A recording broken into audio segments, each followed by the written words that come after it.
बिस्मिल्लाहिर्रहमानिर्रहीम। अस्सलाम वालेकुम। कैंडल एकेडमी पाकिस्तान में नए लेक्चर के साथ खुशामदीद। स्टूडेंट फर्स्ट ईयर की फिजिक्स का पहले चैप्टर का आज मेरा लेक्चर है और आज के लेक्चर में हम पढ़ेंगे स्कोप ऑफ फिजिक्स।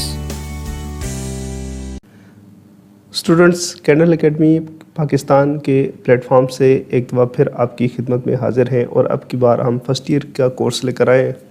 इससे पहले हम सेकेंड ईयर का कोर्स फेडरल और केपीके की बुक का हम कवर कर चुके हैं। जो स्टूडेंट्स हमारे चैनल पर पहले से मौजूद हैं या जो सेकेंड ईयर के स्टूडेंट्स थे वो पढ़ के पास आउट हो चुके हैं, तो वो लोग अच्छी तरह जानते हैं और हमें काफ़ी सपोर्ट किया उन बच्चों ने, उनके लिए बहुत बहुत शुक्रिया।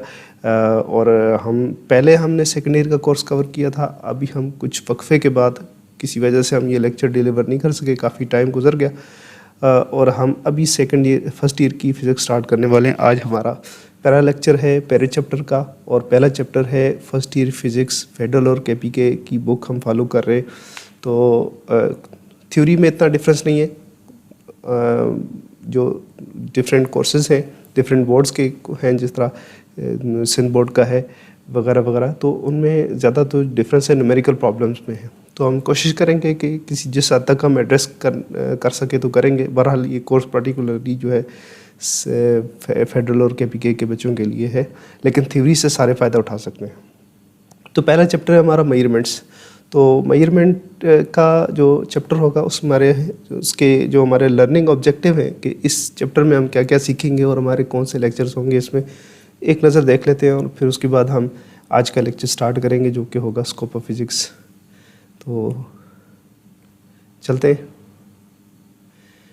तो सबसे पहले लर्निंग ऑब्जेक्टिव्स हमारे क्या हैं। पहला जो हमारा जो लेक्चर है उस हिसाब से हमारा है scope of physics in science society and technology. तो हम देखेंगे फिज़िक्स कहाँ इन्वॉल्व है, यानी स्कोप ऑफ फिज़िक्स हम देखेंगे। साइंस में सिर्फ फिज़िक्स की क्या खिदमत है, सोसाइटी और टेक्नोलॉजी में किस तरह से अमल दखल है इसका। मेजरमेंट्स बहुत इंपॉर्टेंट है। जब आप फिज़िक्स की बात कर रहे होते हैं तो मेजरमेंट्स से आपको बहुत ज़्यादा ताल्लुक़ रहता है। क्वांटिटीज़ एंड मेजरमेंट्स डेफिनेटली आपको इनका नॉलेज होना चाहिए और डिफरेंट सिस्टम्स है। तो एसआई बेस्ड यूनिट्स को हम डिस्कस करेंगे कि बेस यूनिट्स क्या हैं एसआई सिस्टम की और उनकी ड्राइव यूनिट्स क्या हैं, सप्लीमेंट्री यूनिट्स क्या हैं, और concept of uncertainty in measurement को भी हम डिस्कस करेंगे। यानी इस काबिल हम इंशाल्लाह हो जाएंगे इस चैप्टर पढ़ने के बाद कि हम इन चीज़ों को डिस्क्राइब कर सकें। तो ये हमारे ऑब्जेक्टिव्स हैं। Types of error in instruments हम एक्सप्लेन कर सकेंगे इस चैप्टर के पढ़ने के बाद कि एरर्स कितनी किस्म के होते हैं इंस्ट्रूमेंट्स के अंदर। और उसके बाद प्रिसीजन एंड एक्यूरेसी को इंशाल्लाह हम इस तरह से डिस्कस करेंगे कि प्रिसीजन और एक्यूरेसी में किसी किस्म का बहाम आप लोगों को नहीं रहेगा। इंस्ट्रूमेंट के अंदर जो प्रिसीजन और एक्यूरेसी होती है। उसके बाद साइंटिफिक नोटेशन के ऊपर बात होगी और साइंटिफिक नोटेशन के बाद हम डायमेंशनल एनालिसिस की तरफ जाएंगे और इस काबिल हम हो जाएंगे कि डायमेंशनल एनालिसिस कर सकें, फार्मूलाज को प्रूव कर सकें, नए फार्मूलाज लिख सकें और इसकी बुनियाद पर हम न्यूमेरिकल भी सॉल्व करेंगे। और अब चलते हैं हमारा जो आज पहला लेक्चर है। तो पहला लेक्चर है हमारा स्कोप ऑफ फिज़िक्स। तो हम देखते हैं कि फ़िज़िक्स हम डिफ़ाइन करेंगे फ़िज़िक्स क्या होती है। तो फ़िज़िक्स आप लोग अच्छी तरह से जानते हैं, मैट्रिक में पढ़ के आए। Physics is the property is the study of nature हम कह सकते हैं। मेनली दो ब्रांचेस हैं साइंस की, एक फ़िज़िकल साइंस और बायोलॉजिकल साइंस। अगर आप इस तरह कैटेगराइज करें तो दो मेन साइंस की जो शाखें बनती हैं वो फ़िज़िकल साइंस है और बायोलॉजिकल साइंस, यानी नॉन लिविंग की जो स्टडी करते हैं और लिविंग ऑर्गेनिज्म की जो स्टडी करते हैं। और फिज़िक्स में पर्टिकुलरली हम अगर आएँ, यानी जो फिज़िकल साइंस है उसमें फ़िज़िक्स की तरफ आएँ तो फ़िज़िक्स क्या है। हम फिज़िक्स ब्रांच साइंस की वो ब्रांच है जिसमें हम प्रॉपर्टीज़ ऑफ मैटर को डिस्कस करते हैं, प्रॉपर्टीज़ ऑफ एनर्जी को डिस्कस करते हैं। प्रॉपर्टीज़ ऑफ मैटर में आपके पास क्या है, जिस तरह के हमारे पास मैटर किस फॉर्म में है, solid, liquid and gas form में है, प्लाज्मा फॉर्म में है। तो इस तरह डेंसिटी जो है मैटर की प्रॉपर्टी है, टेक्सचर है, वॉल्यूम है, melting and boiling points and electrical conductivity, solubility, diffusibility. ये एक चार्ट है, बहुत ज़बरदस्त सा बना हुआ है, आप इसको देखें, आपको मैटर की प्रॉपर्टीज़ यहाँ मिलेंगी। तो ये सारी प्रॉपर्टीज़ जो है, ठीक है, हम ये डिस्कस करते हैं फिज़िक्स में। प्रॉपर्टीज़ ऑफ मैटर हम स्टडी करते हैं। इसके बाद एनर्जी की क्या प्रॉपर्टीज़ हैं, एनर्जी को कैसे हम प्रोड्यूस कर सकते हैं, किस तरह एक टाइप ऑफ एनर्जी को दूसरी टाइप ऑफ एनर्जी में कन्वर्ट कर सकते हैं, और एनर्जी क्या है इटसेल्फ, एनर्जी की हम समझेंगे। आगे वाले चैप्टर्स में भी हम डिटेल से बात करेंगे एनर्जी के ऊपर। टाइप्स ऑफ एनर्जीज़ क्या है, किस तरह से हम एनर्जी को कन्वर्ट कर सकते हैं एक फॉर्म से दूसरी फॉर्म में, इलेक्ट्रिकल को मैकेनिकल में, मैकेनिकल को इलेक्ट्रिकल में, इसी तरह विंड है, ठीक है, हीट एनर्जी है, साउंड एनर्जी है। तो सारी जो टाइप्स ऑफ एनर्जी है उनको एक दूसरे में कैसे कन्वर्ट किया जा सकता है, ये सारी स्टडीज़ जो है ना वो फिज़िक्स में आती है, फिज़िक्स में ही हम करते हैं। और उसके बाद मैटर और एनर्जी का आपस में डेफिनेटली रिलेशन है, और इस रिलेशनशिप की स्टडी भी फिज़िक्स में की जाती है। हम फोर्स लगाते हैं, हम एनर्जी लगाते हैं मैटर के ऊपर, मैटर उस एनर्जी के अगेंस्ट कुछ रिएक्ट करता है। तो इस तरह से हम मैटर और एनर्जी की प्रॉपर्टीज़ भी स्टडी करते हैं फिज़िक्स में, और इनका रिलेशनशिप भी स्टडी करते हैं। और ख़ास तौर पे जो एनर्जी का एक जो आपस में रिलेशन है मैटर और एनर्जी का, E=mc², यानी एनर्जी को मैटर और मैटर को एनर्जी में भी कन्वर्ट किया जा सकता है। 1905 में आइंस्टाइन ने एक कॉन्सेप्ट दिया था अपने एक रिसर्च पेपर में। तो ये भी ये सेकेंड ईयर में तो हम इसके ऊपर डिटेल से बहरहाल बात कर चुके हैं, लेकिन यहाँ पे हम देखेंगे कि हम किसी ऑब्जेक्ट के ऊपर फोर्स लगाते हैं तो वो किस तरह से बिहेव करता है। तो इस तरह से हम एनर्जी का और मैटर का रिलेशन आपस में देखेंगे। तो फिज़िक्स को अगर हम डिफ़ाइन करना चाहें, ये जो थोड़ी सी डिस्कशन हुई है इसकी अगर हम इसकी रोशनी में देखें तो ये बनता है branch of science which deals with the study of matter, energy and their relationship is called physics. Properties of matter, properties of energy and relationship matter और एनर्जी का, तो ये सारा जो है ये फिज़िक्स है।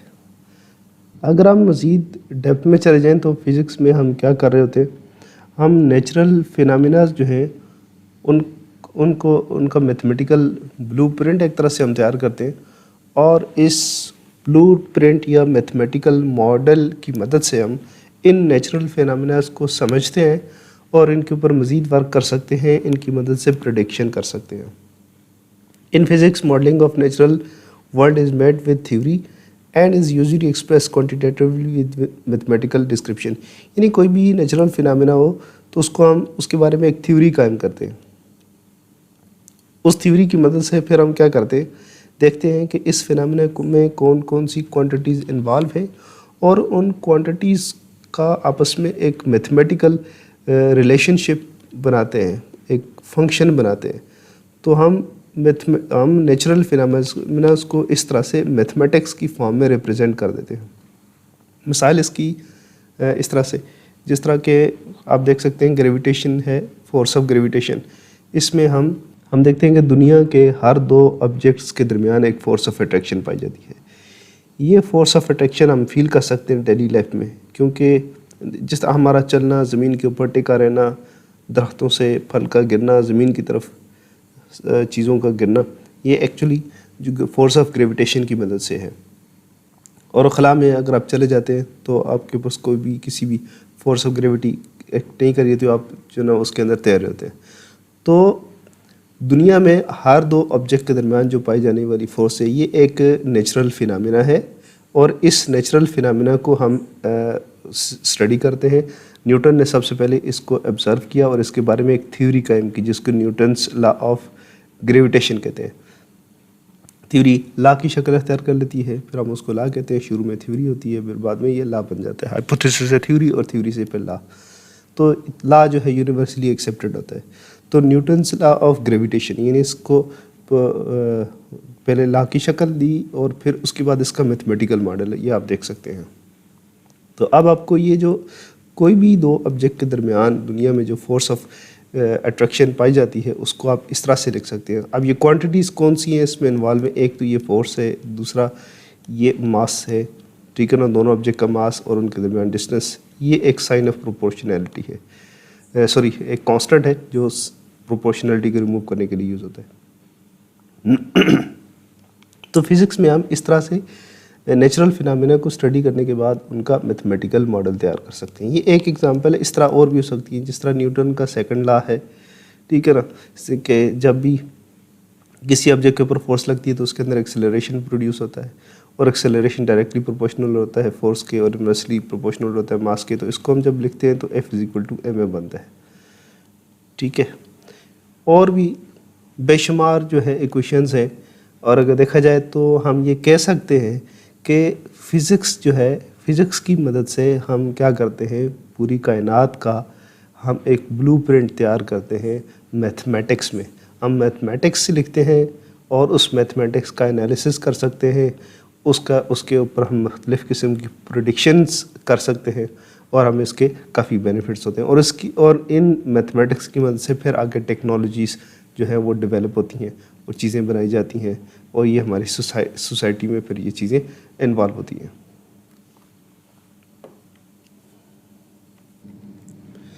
फ़िज़िक्स का हमारे साथ हमारी रोज़मर्रा ज़िंदगी में इतना अमल दखल है कि अगर हम डायरेक्टली फ़िज़िक्स को एज ए सब्जेक्ट ना भी पढ़ रहे हो, जिस तरह यहाँ पे लिखा हुआ है, even if we do not study physics as subject we depend on it for nearly everything. तो हमारा फिर भी फ़िज़िक्स से वास्ता पड़ता है। रोज़ाना ज़िंदगी में हम कई ऐसे काम कर रहे होते हैं जिससे हम डायरेक्टली जो है ना फ़िज़िक्स के लॉज इन्वॉल्व होते हैं और उनसे हमारा वास्ता पड़ रहा होता है। तो यहाँ पे एक पिक्चर है, इसको आप गौर से देखें तो आपको समझ आएगी कि किस तरह फ़िज़िक्स इन्वॉल्व है। यहाँ इस गाड़ी को देखें, इस गाड़ी में फ्यूल का इस्तेमाल होना और इसका जो है वो प्रोपल्शन सिस्टम की मदद से आगे की तरफ सफ़र करना, इसमें इलेक्ट्रिक सिस्टम है, ठीक है ना। ये कितनी इस गाड़ी के अंदर कितनी फ़िज़िक्स इन्वॉल्व है। और फिर ये आपको एक दरख्त नज़र आ रहा है, इस दरख्त के साथ जो है कोई सेब लगे हुए और ये नीचे गिर रहे हैं। तो ये फ़िज़िक्स के यहाँ अंदर ही हम स्टडी करते हैं ग्रेविटेशन की। फिर ये सन है, सूरज की रोशनी का अर्थ तक पहुँचना, और उसको हम कन्वर्ट करते हैं इलेक्ट्रिकल एनर्जी में फोटोवोल्टिक सेल की मदद से। और फिर आपको यहाँ पे ये नज़र आ रहा है एक सीढ़ी है, और फिर उसके बाद बच्चा स्लाइड करके नीचे आ रहा है, तो ग्रेविटी की मदद से वो नीचे आ रहा है। तो हम रोज़ाना जो है अपनी डेली लाइफ में फ़िज़िक्स के अंदर इन्वॉल्व होते हैं, हम जो है फ़िज़िक्स पर डिपेंड कर रहे होते हैं। भले हमारा फ़िज़िक्स जो है सब्जेक्ट ना हो, तो हमारा रोज़ाना का ही जो है इसकी इन्वॉल्वमेंट है फ़िज़िक्स की।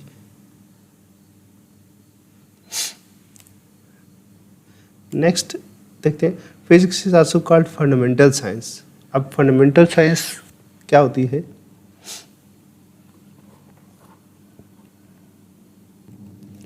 नहीं, बाकी जो भी सब्जेक्ट हैं साइंस के, उनकी एक तरह से फ़िज़िक्स उनकी माँ है, यानी ओरिजिन जो है बेसिकली वो क्या है, फ़िज़िक्स है।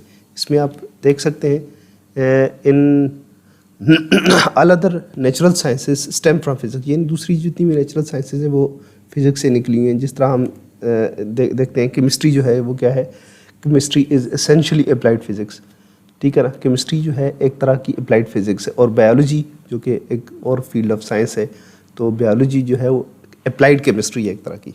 तो बायोलॉजी केमिस्ट्री का अप्लाइड फील्ड है, और केमिस्ट्री जो है वो फिज़िक्स का अप्लाइड फील्ड है। तो ओवरऑल हम अगर देखें तो जो फंडामेंटल साइंस है वो फिज़िक्स है, जो फंडामेंटल सब्जेक्ट है वो फिज़िक्स है।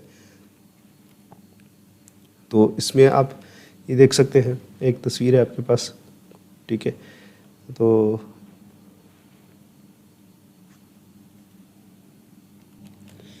ये पर्टिकुलरली क्वांटम थ्योरी के बारे में है, लेकिन आप इससे फिर भी आइडिया लगा सकते हैं, फिज़िक्स के एरिया का आपको अंदाज़ा हो सकता है। चलिए नेक्स्ट स्लाइड पे चलते हैं।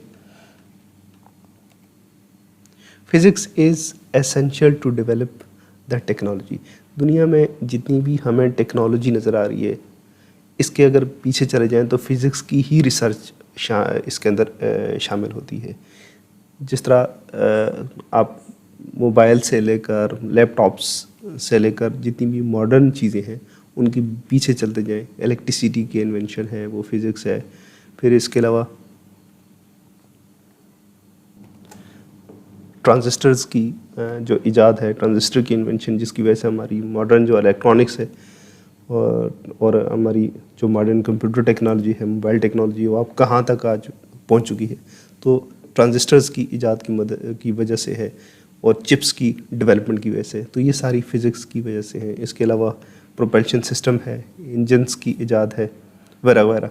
तो टेक्नोलॉजी के पीछे अगर आप चलें तो उसमें फ़िज़िक्स की ही रिसर्च शामिल है। यानी आप हम नेचुरल फिनोमेनस को स्टडी करते हैं, उसके बारे में थ्योरी प्रपोज करते हैं, फिर उसको मैथमेटिक्स पढ़ते हैं, और फिर हमें नेचुरल जब फिनोमेना की समझ आ जाती है तो फिर हम उसके ऊपर टेक्नोलॉजी डेवलप करते हैं। तो सारा अगर बेस पे चले जाएँ तो आपको फ़िज़िक्स की ही रिसर्च मिलेगी। टेक्नोलॉजी जो है फ़िज़िक्स की महरूनी मेहनत है। Physics generate fundamental knowledge needed for the future technologies advances that will continue to drive the economic engines of the world। तो जाहिर सी बात है, ठीक है, अगर फंडामेंटल जो जिस तरह हमने पहले बताया कि जो बिल्कुल फंडामेंटल नॉलेज है टेक्नोलॉजी का, वो थ्योरीज हैं नेचुरल फिनोमेनास की, और मैथमेटिक्स है जो नेचुरल फिनोमेना को, जो मैथमेटिकल मॉडल्स है, फिर उसकी बेस पे टेक्नोलॉजी जो डेवलप होती है। और फ्यूचर में हमारे पास जो डेवलपमेंट होनी है, जो हो चुकी है, वो ये सारी इसकी मदद से है। और इस वक्त दुनिया में जो डोमिनेंट कंट्री वही होगा, डोमिनेंट नेशन वही होगी जो टेक्नोलॉजी में आगे होगी। और डेफिनेटली जो टेक्नोलॉजी में आगे होगी वो इकोनॉमिकली भी आगे होगी। अब चाइना की एग्जांपल ले सकते हैं, अमेरिका की एग्जांपल ले सकते हैं। तो दे आर इंडस्ट्रियल कंट्रीज़, तो उन्होंने अपनी इंडस्ट्री को डेवलप किया है, तो आज इस वक्त पूरी दुनिया के ऊपर रूल कर रहे हैं। इकोनॉमी के एतबार से भी वो हमसे बहुत आगे हैं, बाकी दुनिया से ही बहुत आगे। तो क्या है कि फ़िज़िक्स की रिसर्च जो है, फ़िज़िक्स की रिसर्च बेसिक है, और इसके बाद जो है टेक्नोलॉजी जो है यानी इसी से इवॉल्व हो रही होती है।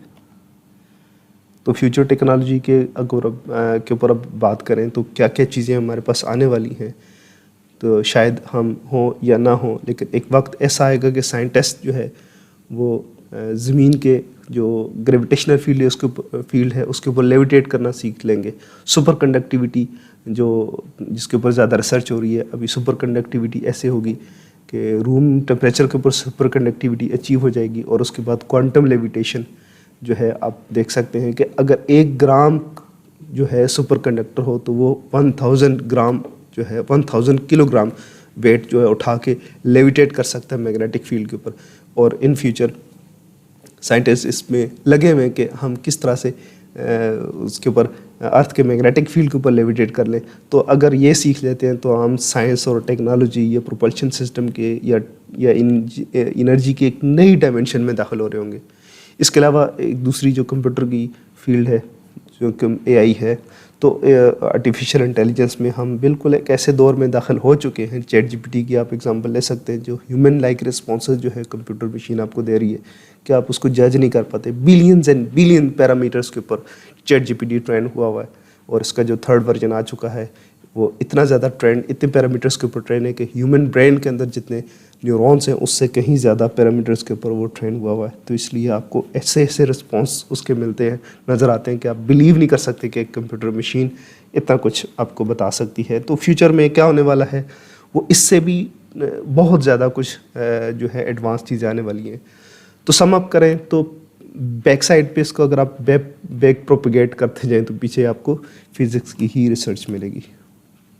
तो फिज़िक्स में अगर मोटा मोटा हम देखें तो डिस्कवरीज जो हैं 20th सेंचुरी में कौन कौन सी डिस्कवरीज़ हैं, ख़ास तौर पे है जिन्होंने साइंस और टेक्नोलॉजी को एक नया रुख दिया, नया डायमेंशन दी। उसमें लेज़र है, लेज़र की इजाद है, फिज़िक्स की है।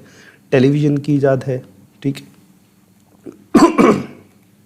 इसके अलावा रेडियोज़ हैं जो 20th सेंचुरी की इम्पोर्टेंट इन्वेंशंस हैं जो फिज़िक्स की वजह से हुई। और इसी तरह कंप्यूटर टेक्नोलॉजी प्लस इंटरनेट, इसके ऊपर हम बात कर चुके हैं। तो दौर तो इसी चीज़ का है, अभी AI का दौर है, आर्टिफिशियल इंटेलिजेंस ऑफ थिंग का दौर है, IoT का दौर है, WOT का दौर है, आर्टिफिशियल इंटेलिजेंस ऑफ थिंग्स का दौर है। तो ये सारा जो है एवॉल्विंग जो है वो फिज़िक्स की है। इसके अलावा डीएनए के ऊपर बहुत ज़्यादा रिसर्च हो रही है, ठीक है। डीएनए की स्टडी की वजह से डिफरेंट टाइप्स ऑफ म्यूटेशंस को स्टडी करके डिफरेंट किस्म के सीड्स बनाए जा रहे हैं, डिफरेंट किस्म की जनरेशन्स प्रोड्यूस की जा रही हैं जानवरों की और इस तरह जो पौधों वगैरह की हैं। तो ये भी एक बहुत इमर्जिंग फील्ड है जो अगर डीप में चले जाएं, उसको बैक प्रोपेगेट करें तो फिज़िक्स की वजह से ही है। न्यूक्लियर वेपन्स, तो फिज़िक्स का एक खौफनाक पहलू भी है कि अगर न्यूक्लियर वेपन्स एक्सप्लोड हो जाते हैं तो इस दुनिया में कुछ भी नहीं बचेगा, सिर्फ कॉकरोच बचेंगे।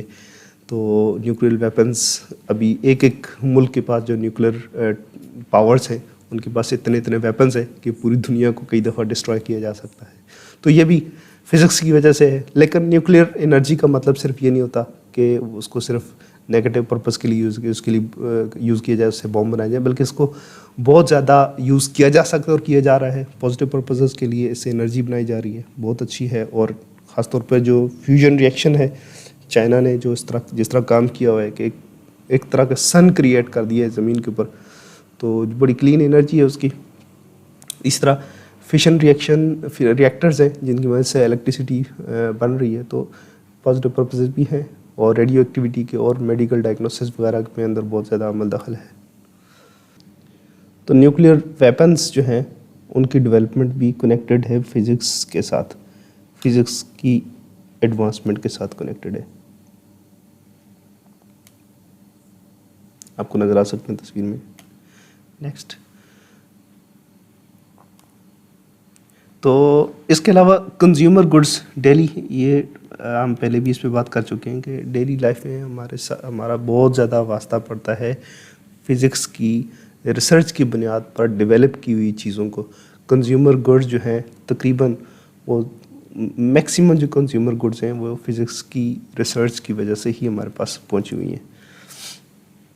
तो आपको ये एक स्टोर नज़र आ रहा है, इस स्टोर में आप गौर से देखें तो आपको इस स्टोर में मोर देन 80% जो है वो चीज़ें जो है वो फिज़िक्स के रिसर्च की बदौलत आपको नज़र आएंगी। और इस तरह ये आपके पास कुछ घरेलू इस्तेमाल की इलेक्ट्रॉनिक्स हैं, इलेक्ट्रॉनिक्स आइटम्स हैं, तो जिनके बगैर आजकल ज़िंदगी को महाल समझा जाता है, मुश्किल समझा जाता है। तो बेसिक अगर आप देखें तो इलेक्ट्रिसिटी है, तो इलेक्ट्रिसिटी के बाद भी अगर आप देखें इलेक्ट्रिसिटी यानी सारी चीज़ें इलेक्ट्रिसिटी पे चलती हैं, तो इलेक्ट्रिसिटी भी फ़िज़िक्स की डेवलपमेंट है, फ़िज़िक्स की रिसर्च है। और इसके अलावा फिर आप देखें मज़ीद इसके ऊपर डिफरेंट फिनोमेनस को स्टडी करते हुए, जिस तरह ये कूलिंग है, ठीक है ना, एसी वगैरह हैं, मोटर्स हैं, ये तो नेचुरल फिनोमेना को स्टडी करते हुए ये चीज़ें डिस्कवर हुई, जो डिस्कवरीज हैं उनको इस्तेमाल करते हुए ये चीज़ें इन्वेंट हुई हैं। और ये कंज्यूमर गुड्स तकरीबन हमारे पास जो है मोर देन 80 या मोर देन 90% जो है हमारे पास क्या है वो फिज़िक्स की रिसर्च की वजह से हमारे पास मौजूद हैं। स्टूडेंट्स, इसके साथ ही हमारा आज का लेक्चर ख़त्म हुआ। नेक्स्ट लेक्चर में हम मेजरमेंट्स के बारे में बात करेंगे। इजाज़त दीजिएगा। अल्लाह हाफिज़।